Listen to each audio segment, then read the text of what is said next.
Jake Morrison stood in front of the large window on the ship's bridge. He watched the alien planet grow bigger as their ship got closer. The blue and silver world looked beautiful, but strange. After 20 years of working as Earth's top diplomat, Jake had never felt this nervous before. "Ambassador, they're sending us a message," said Captain Lisa Webb. She walked over to Jake with a worried look on her face. "The Zephyrian princess is coming aboard in 30 minutes. Jake nodded and checked his uniform one more time. Everything had to be perfect. This was humanity's first real chance to make friends with another intelligent species. The Zephyrians had been watching Earth for 50 years. They finally decided humans might be ready to talk. Lieutenant Amy Foster hurried onto the bridge carrying a tablet full of information. "Sir, I have the final cultural notes about their customs," she said. "Remember, they think direct eye contact is very rude. It means you want to fight them. Keep your eyes down or look at their hands when you talk." Jake frowned. Looking away from someone felt wrong to him. How could he trust someone if he couldn't look them in the eyes? But he had studied alien cultures for months. He knew he had to follow their rules. "What else should I know?" Jake asked. Amy read from her tablet. "They speak very softly. Loud voices scare them. They don't touch each other, not even to shake hands. And they think emotions are a sign of weakness. Stay calm and logical at all times." The ship's computer made a soft beeping sound. "Alien vessel approaching," it announced in a pleasant female voice. Through the window, Jake could see a beautiful silver ship that looked like a crystal flower. It moved without making any sound. The human ship felt clumsy next to it. "They're so much more advanced than us," Captain Webb whispered. Dr. Ben Taylor, the ship's historian, joined them at the window. "Maybe in technology," he said, "but we have something they don't understand yet." "What's that?" Jake asked. Ben smiled. "Heart." 20 minutes later, Jake waited in the main meeting room. The room had been cleaned until it sparkled. Earth's best. Food was laid out on tables. Fresh flowers from the ship's garden made everything smell nice. The airlock doors opened with a soft hiss. 5 figures in flowing white robes entered the room. They moved like they were floating. Their skin was pale silver and seemed to glow softly. Jake had seen pictures, but seeing them in person was amazing. The tallest figure stepped forward and lowered her hood. Princess Lyra VII was more beautiful than Jake had imagined. Her face looked almost human, but perfect in every way. Her eyes were large and completely silver, like mirrors. Her hair was white as snow and moved like it was underwater. "Greetings, humans," she said in a voice that sounded like wind chimes. "I am Princess Lyra VII, daughter of High Counselor Zephyr Prime. We come in peace to learn if your species is ready for friendship." Jake bowed low as he had been taught. "Welcome aboard our ship, Your Highness. I am Ambassador Jake Morrison. We are honored by your presence." The princess nodded once. Her silver eyes looked at Jake's feet, then at his hands, but never at his face. This was normal for her people. "We have prepared food for you," Jake said, gesturing toward the tables. "I hope you will find it acceptable." "That is kind, Princess," Lyra VII replied. "My people do not require much nourishment. We eat for function, not pleasure." As they walked toward the tables, Jake felt confused. The princess moved like a beautiful robot. She showed no feelings at all. Her voice stayed the same tone, whether she was being polite or stating facts. It was like talking to a very pretty computer. Jake couldn't help himself. He had always been good at reading people by looking at their faces and eyes. Without thinking, he turned to face the princess directly and looked right into her silver eyes. "Your Highness," he started to say, but then stopped. Something incredible happened. When Jake looked into Princess Lyra VII's eyes, her perfect calm face changed. Her eyes grew wider. Her mouth opened slightly. For just a moment she looked surprised, almost curious. Jake kept looking at her. He wasn't trying to be rude. He just wanted to understand who she really was inside. In her silver eyes, he thought he saw something hiding. Something that wanted to come out but didn't know how. The princess stared back at Jake. She had never seen eyes like his before. Human eyes were brown and warm, like rich soil or tree bark. But it wasn't the color that shocked her. It was what she saw in them. Jake's eyes showed everything he was feeling. She could see his nervousness about meeting her, his excitement about making contact with her people, his genuine wish to be friends, his curiosity about her world and her life. No one had ever looked at Princess Lyra 7 this way before. Her own people never showed emotions. They never tried to see inside each other's thoughts and feelings. They believed the mind should be private and controlled. But Jake was looking at her like she was the most interesting person in the universe. Like he really wanted to know what she was thinking and feeling. It was strange and frightening and wonderful all at the same time. "Why are you looking at me so deeply, human?" Princess Lyra 7 asked. Her voice was different now. It had feeling in it for the first time. Wonder and confusion mixed together. The other Zephyrians in the room became very still. Their princess had just broken their most basic rule about controlling emotions. Jake realized he had made a mistake, but he couldn't look away.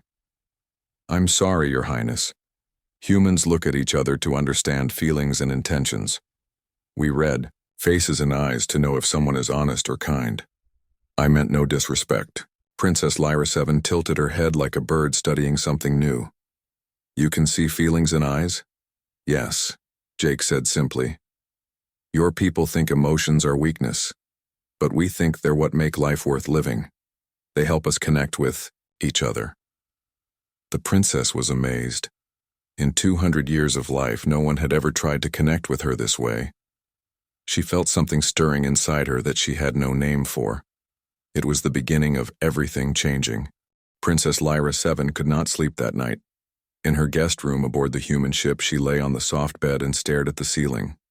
She kept thinking about Jake's brown eyes and how they had made her feel so strange inside. The next morning, she found herself walking through the ship's corridors. She told her guard she wanted to observe human behavior for her report to the High Council. But really, she was looking for Jake.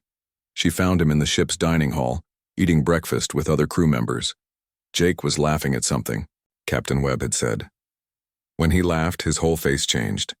His eyes crinkled at the corners and his mouth opened wide. Princess Lyra 7 had never seen anything like it. Her people never laughed. They found things logically amusing sometimes, but they never made those loud, joyful sounds that shook their whole bodies. "Good morning, Your Highness," Jake said when he saw her. He started to look down at her feet, but then caught himself and looked into her eyes again. "Would you like to join us for breakfast?" Princess Lyra 7 felt that strange stirring feeling again when he looked at her. "Yes," she said, surprising herself. "I would like that." Jake pulled out a chair for her, another human custom that confused her people. Zephyrians never helped each other with such simple tasks. Everyone was expected to take care of themselves. "We were just talking about our families back on Earth," said Dr. Ben Taylor. "Jake here has a daughter who just started university." Jake's face changed again. This time his eyes became soft and warm. "Emma is studying to be a doctor," he said with obvious pride. "She's always been the smartest person I know. Gets that from her mother." Princess Lyra 7 watched Jake's face carefully. "You miss them," she said. It wasn't a question. "Every day," Jake admitted. "Being away from family is hard. But someone has to do this job, and I believe it's important." "Why is it important to you personally?" the princess asked. Jake thought for a moment. "Because I want Emma to grow up in a universe where different kinds of people can be friends, where we can learn from each other instead of being afraid." The princess felt something she had no word for. Jake wasn't just doing his job because he was told to. He was doing it because he cared about something bigger than himself. He felt responsible for the future of people he would never meet. Lieutenant Amy Foster joined their table. "Your Highness, would you like me to explain more about human emotions? I'm a xenopsychologist. I study how different species think and feel." Princess Lyra 7 nodded eagerly. "Yes, I want to understand." Amy smiled. "Emotions help humans survive and work together. Fear keeps us safe from danger. Love makes us take care of our children and families. Sadness helps us remember important losses Anger gives us energy to fight against unfairness. But don't emotions make you do foolish things? The princess asked. Sometimes, Jake said. But they also make us do wonderful things. A mother will risk her life to save her child. A person will give food to a stranger who is hungry. Soldiers will protect people they've never met because they believe it's right. Princess Lyra 7 tried to imagine this. Her people made all decisions based on logic and what would benefit their society as a whole. The idea of risking yourself for a stranger made no sense to her, but something about it felt important. That afternoon, Jake gave the princess a tour of the ship. In the engine room, they met Tony Clark, a young engineer who was fixing a broken pipe. His hands were covered in oil and sweat dripped from his face. "Sorry about the mess, Ambassador," Tony said. "This old pipe has been giving us trouble for weeks." "Is it dangerous?" Princess Lyra 7 asked. Tony laughed.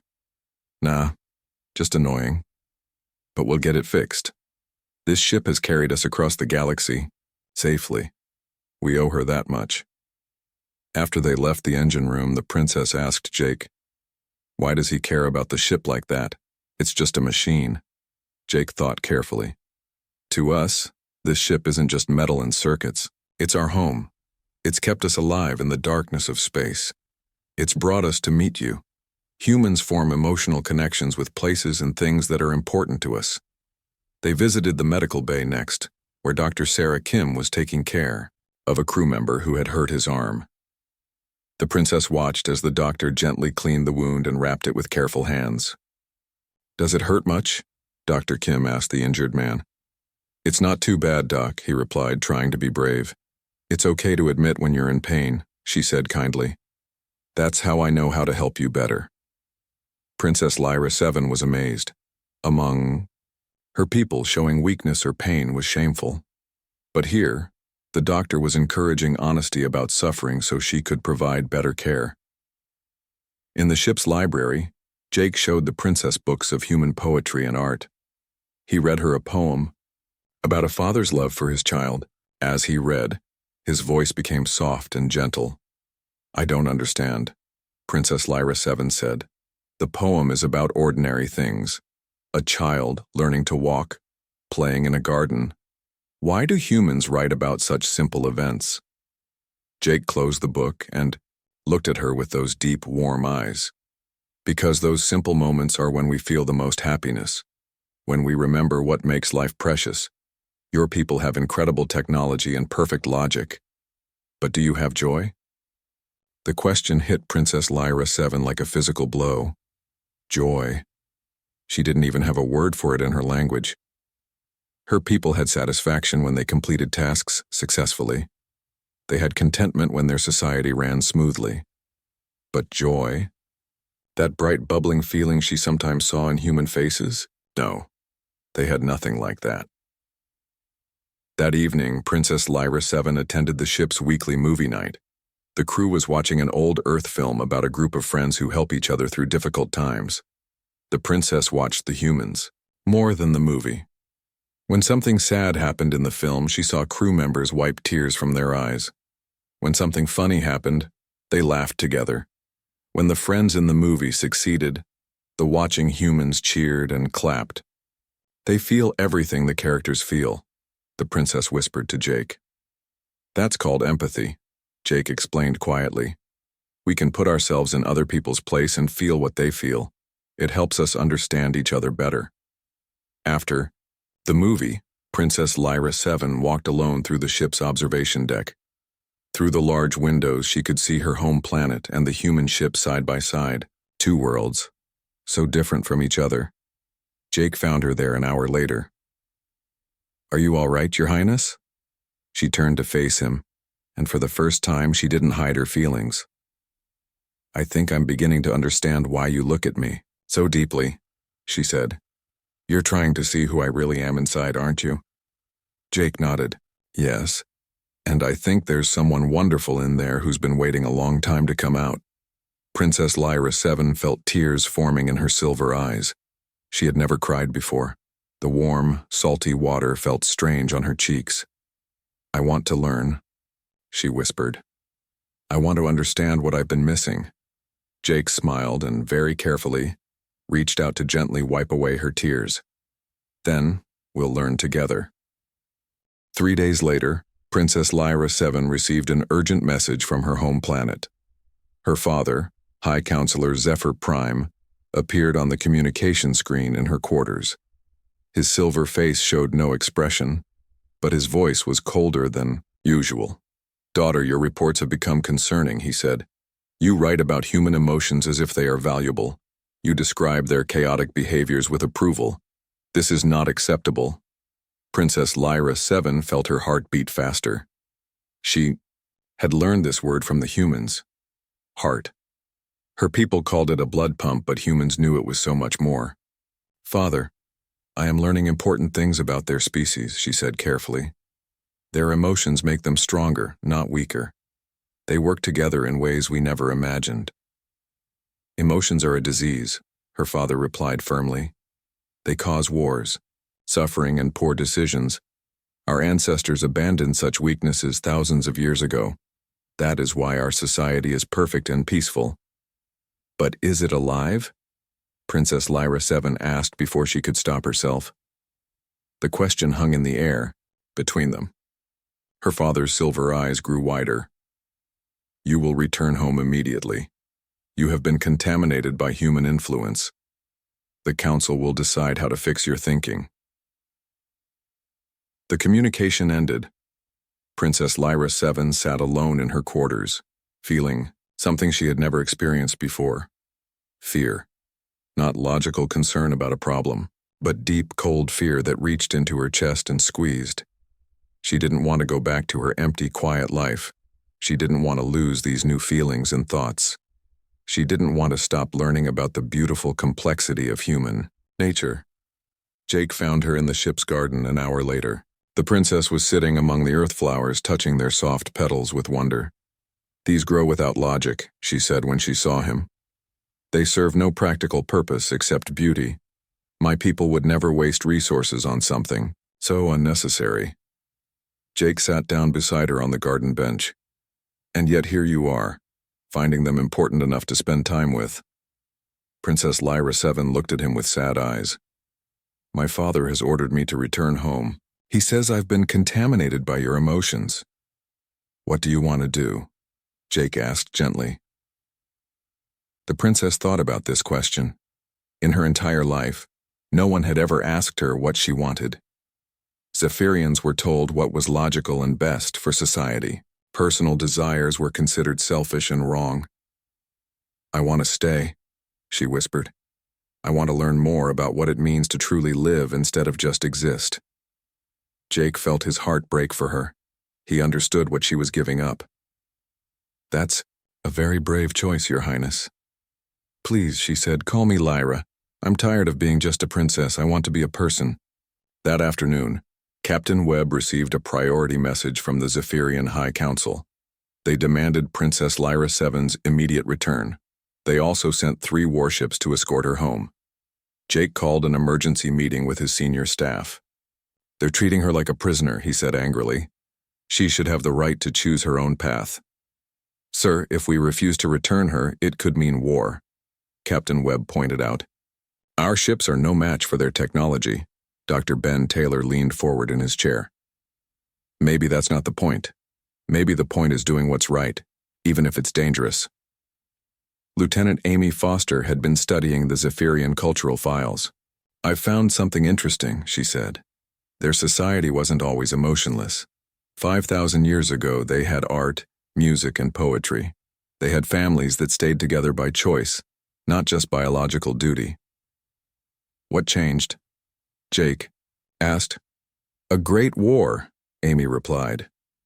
"Their emotions led to conflict and suffering, so their leaders decided to remove all emotional responses from their people through genetic modification and psychological training." Jake stood up and walked to the window. Outside, he could see the 3 Zephyrian warships approaching. They were beautiful and terrible, like deadly flowers made of silver light. "They threw away their humanity to avoid pain," he said quietly. "But they also threw away joy, love, hope, and wonder." And Princess Lyra 7 entered the meeting room without permission. Her guards tried to stop her, but she had learned human stubbornness. "I want to help," she announced.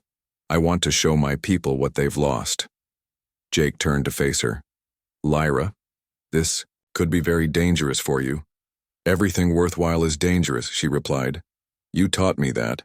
The Zephyrian warship sent a final demand. Princess Lyra 7 must return within 1 hour, or they would take her by force.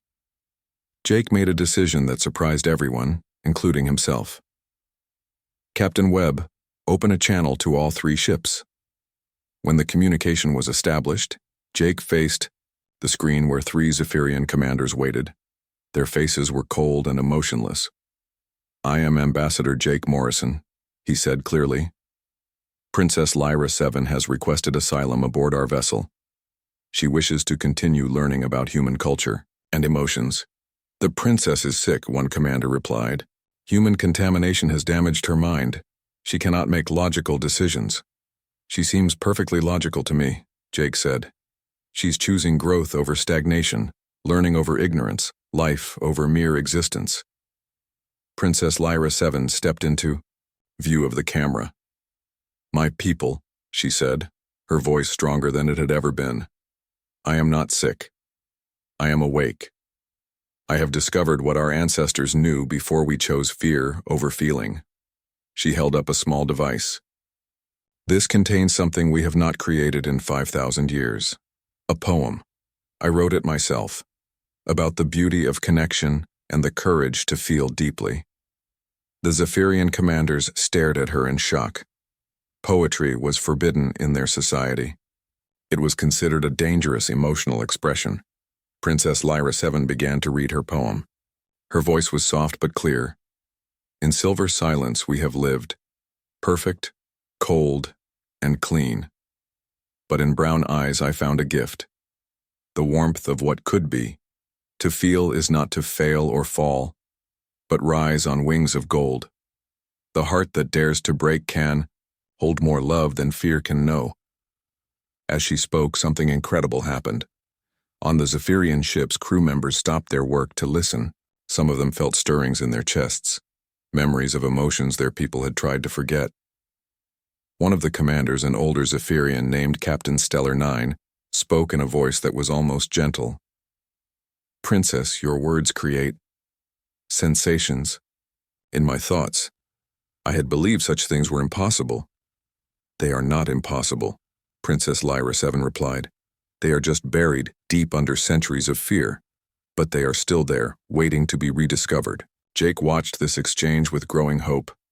Maybe they could find a peaceful solution. Maybe the princess could help her people remember what they had lost. But then the High Counselor himself appeared on the screen. His face was harder than stone, his voice like ice. "Enough," he commanded. "You will surrender the princess immediately, or we will take her. Your primitive weapons cannot stop us." Jake looked at Lyra, then back at the screen. He made the most human decision possible. "Then, you'll have to go through us first," he said. The battle lines were drawn. The tension in the command center was thick enough to cut with a knife. Jake stood at the center of it all, watching the 3 Zephyrian warships move into attack formation. Their weapons were charging, creating beautiful but deadly patterns of light along their silver hulls. Princess Lyra 7 had refused to go to the safety of the ship's protected core. Instead, she stood beside Jake, her silver skin now showing faint colors that shifted with her emotions. The humans had taught her that feelings didn't have to be hidden. "Ambassador," Captain Webb said quietly, "their weapons are far more advanced than ours. If they attack, we won't last 5 minutes." Jake nodded, but his face remained calm. "Sometimes doing the right thing isn't about winning, Lisa. Sometimes it's about standing up for what you believe in, even when the odds are impossible." Dr. Ben Taylor was monitoring communications from the Zephyrian ships. "Sir, I'm picking up interesting chatter from their crews.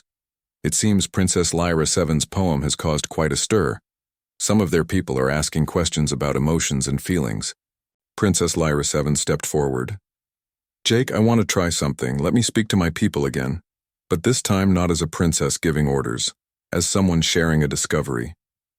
Jake looked into her silver eyes, now bright with determination and hope. "Are you sure? Your father seemed pretty angry." "My father is afraid," she replied. "Fear makes people do terrible things, but maybe I can help them remember that courage is also an emotion, and it's stronger than fear." Jake nodded to Captain Webb, who opened channels to all Zephyrian vessels. But instead of speaking to the commanders, Princess Lyra 7 requested to address the entire crews of all 3 ships. "My people," she began, her voice carried to thousands of Zephyrian listeners. "I know many of you are confused by what I have said and done. For our entire recorded history, we have been taught that emotions are weakness, that logic alone makes us superior." She paused, gathering her thoughts. The princess had learned this from watching Jake prepare for difficult conversations. Taking time to think made words more powerful, but I have discovered something that changes everything. The humans are not weak because they feel deeply. They are strong because of it. Their emotions don't make them do foolish things. They make them do brave things, kind things, wonderful things that pure logic could never inspire. On the Zephyrian ships, crew members found themselves listening with growing interest. Many of them felt strange sensations stirring in their chests, sensations they had no names for. I have seen a human father speak of his daughter with such love that his eyes filled with water, Princess Lyra 7 continued. I have watched humans risk their lives to save strangers, not because it was logical, but because they believed it was right. I have seen them create art and music and poetry that serves no practical purpose except to make life more beautiful. Captain Stellar 9, the older commander who had been moved by her poem, spoke over the communication channel. "Princess, these sensations you describe, I begin to experience them when I hear your words. Is this what the humans call feeling?"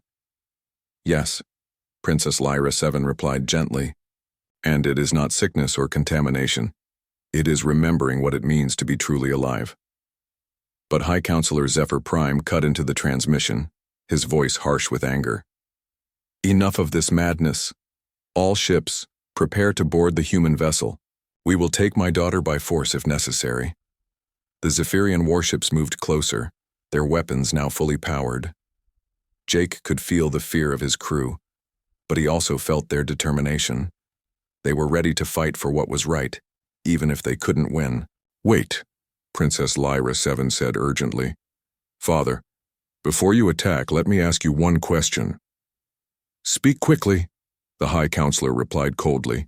"In 5,000 years of perfect logic and emotionless peace, have you ever felt truly happy? Have you ever experienced joy so bright it made you want to sing? Have you ever loved someone so much that you would gladly give your life for theirs?" The question hung in the space between the ships like a challenge. High Counselor Zephyr Prime was silent for a long moment. "Happiness is irrelevant," he finally said, but his voice was quieter now. "Joy is inefficient. Love is weakness." "No, Father," Princess Lyra 7 said sadly. "Love is strength. And you know, this deep in whatever part of your heart still remembers how to feel. You loved my mother before she died. You love me even now, or you wouldn't be so afraid of losing me." Jake watched the High Counselor's face on the screen. For just a moment he saw something flicker in those silver eyes. Pain. Loss. Love buried so deep it had almost been forgotten. You speak of forbidden things," the High Counselor whispered. "I speak of true things," his daughter replied. "And you know they are true, or they wouldn't frighten you so much." Suddenly alarms began sounding on all the ships. A massive asteroid field was drifting toward them, pulled by the planet's gravity. The space rocks were huge and they were moving fast. "All vessels evasive action," Captain Webb shouted. The human ship's engines roared to life, pushing them away from the approaching danger. But one of the Zephyrian warships had engine problems. Their perfect technology had a flaw at the worst possible moment. The ship was caught in the asteroid field's gravitational pull. "Captain Stellar 9's ship is in trouble," Lieutenant Amy Foster reported. "Their engines are failing. They're going to be crushed." Jake didn't hesitate. "Tony, give me everything we've got. We're going after them." "Sir, that's suicide," Captain Webb protested. "Our ship isn't designed for that kind of rescue mission." "Maybe not," Jake said grimly. but we're going to try anyway. We don't leave people behind, no matter who they are. The human ship dove into the asteroid field, dodging massive rocks that could smash them to pieces. Jake's crew worked with desperate efficiency, using all their skill and courage to reach the disabled Zephyrian vessel. Princess Lyra 7 watched, in amazement, as the humans risked everything to save their potential enemies. This was what she had been trying to explain to her people. This was the power of emotions like compassion and bravery. "Father, do you see?" she asked over the communication channel. "They are risking their lives for strangers who were about to attack them. Pure logic would tell them to save themselves, but their hearts tell them to save others." On his command ship, High Counselor Zephyr Prime watched the impossible rescue attempt. The primitive human vessel was performing miracles of piloting, its crew working together with perfect harmony, born not of programming, but of shared purpose and mutual trust. "They will all die for this foolishness," he said, but his voice lacked conviction. "Maybe," Princess Lyra 7 replied, "but they will die trying to do something good. Can you say the same about a life lived without ever caring about anything beyond yourself?" The human ship reached Captain Stellar 9's vessel just as the largest asteroids closed in. Using magnetic grapples and emergency thrusters, they pulled the Zephyrian ship to safety. Both vessels barely escaped being crushed. As they moved away from the asteroid field, Captain Stellar 9's voice came over the communication system, Ornmini. The first time in centuries of Zephyrian military service, his voice shook with emotion. "Human vessel, you have saved my crew and my ship. By all logic, you should have saved yourselves instead. Why did you risk everything for us?" Jake answered simply, "Because it was the right thing to do. Because your lives matter. Because that's what people do for each other when they remember how to care." Princess Lyra 7 looked at her father on the screen. High Counselor Zephyr Prime's perfect composure was finally cracking. She could see tears beginning to form in his ancient silver eyes. "Father," she said gently, "it's not too late. We can learn to feel again. We can remember what we lost." The High Counselor closed his eyes, and when he opened them again, they were full of wonder and pain and something that might have been hope. "My daughter," he whispered, "what have we become?" 6 months later, Jake Morrison stood in the same observation deck where he had first really talked with Princess Lyra 7. But everything was different now. Through the windows, he could see something that would have been impossible to imagine. When they first met, a joint space station floated between Earth's solar system and the Zephyrian homeworlds. It was half human design, half Zephyrian technology. The human sections were warm and colorful, full of gardens and art. The Zephyrian sections were beautiful and efficient, gleaming with silver light. Together, they created something neither species could have built alone. "It's magnificent, isn't it?" Lyra said as she joined him at the window. She no longer called herself Princess. She had chosen to become the first interspecies cultural ambassador, a job that didn't exist until she created it. Jake smiled at her. In 6 months, she had changed incredibly. Her silver skin now showed colors regularly, shifting with her moods and feelings. She had learned to laugh, to cry, to get angry at unfairness, and to feel joy at simple pleasures. But she had also kept her people's gifts for logic and clear thinking. "Your father seems to be adapting well," Jake observed. Through the window, they could see High Counselor Zephyr Prime working alongside Dr. Ben Taylor on some kind of historical research project. The two very different beings had become unlikely friends. "He told me yesterday that he remembers loving my mother," Lyra said softly. For the first time in decades, he spoke her name and smiled. He said she would have been proud of what I've accomplished. It hadn't been easy. When news of the rescue and Princess Lyra 7's transformation reached both worlds, there had been panic and confusion. Many humans were afraid of the emotionally awakening Zephyrians. Many Zephyrians were terrified of the feelings that were starting to return after thousands of years. But there had also been wonder and hope.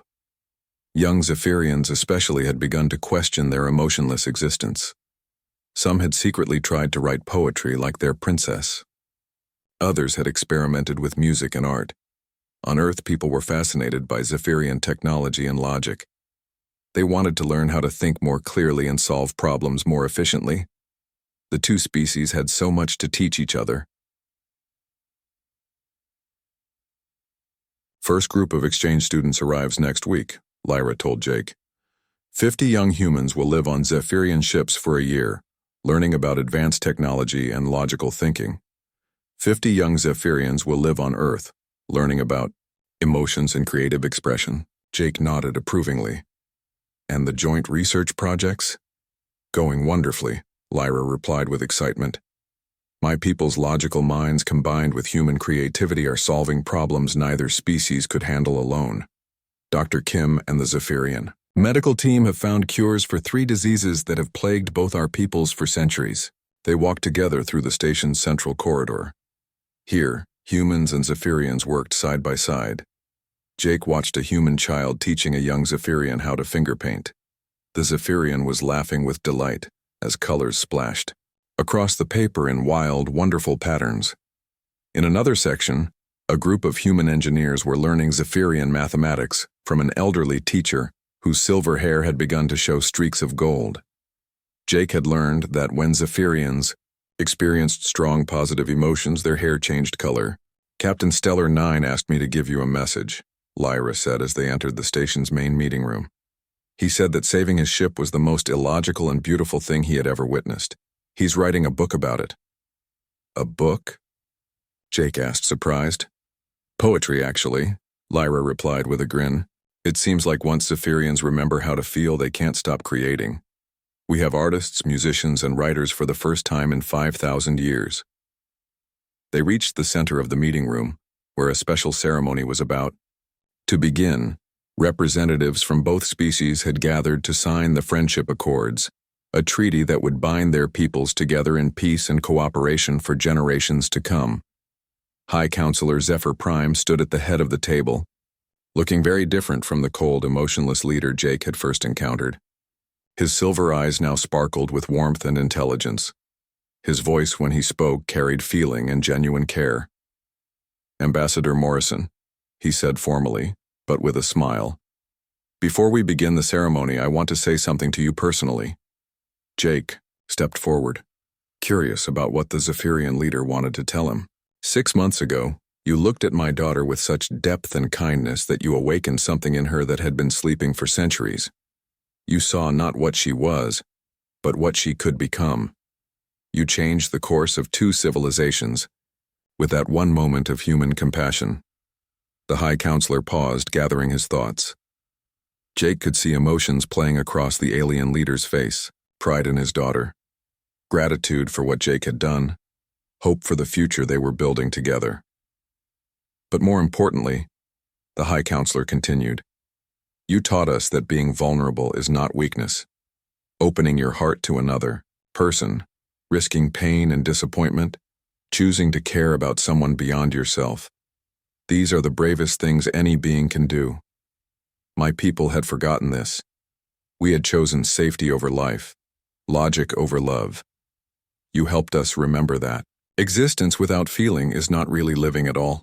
Jake felt his own emotions rising. Sir, your daughter taught me just as much.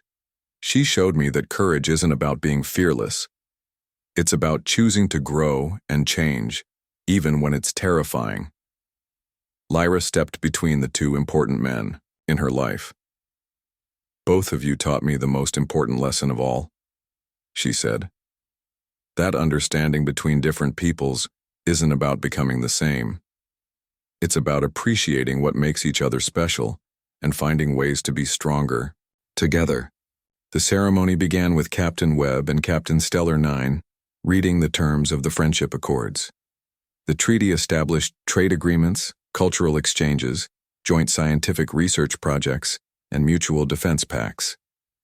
But more than that, it created a framework for 2 very different species to learn from each other and grow together.